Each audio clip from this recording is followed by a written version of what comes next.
এই যে সবাই ছুটিছে বাসা বড়, সবাই জুম্মার নামাজ শেষ করে এখন এই যে লোকজন বের হয়েছে। আর এই দেখো, এই যে আমাদের সেই সাকিবুল হাসান ব্যাস সাইডে বর্তমানে সৌদি আরবে আছে।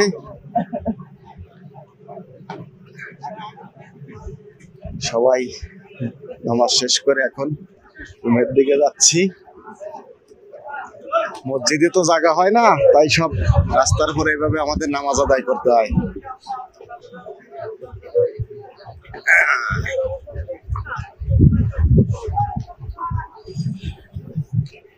এই যে সবাই ছুটিছে বাসা বড়, সবাই জুম্মার নামাজ শেষ করে এখন এই যে লোকজন বের হয়েছে। আর এই দেখো, এই যে আমাদের সেই সাকিবুল হাসান ব্যাস সাইডে বর্তমানে সৌদি আরবে আছে।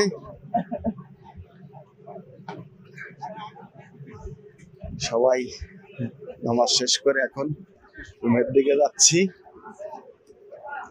মসজিদে তো জায়গা হয় না, তাই সব রাস্তার উপরে এভাবে আমাদের নামাজ আদায় করতে হয়।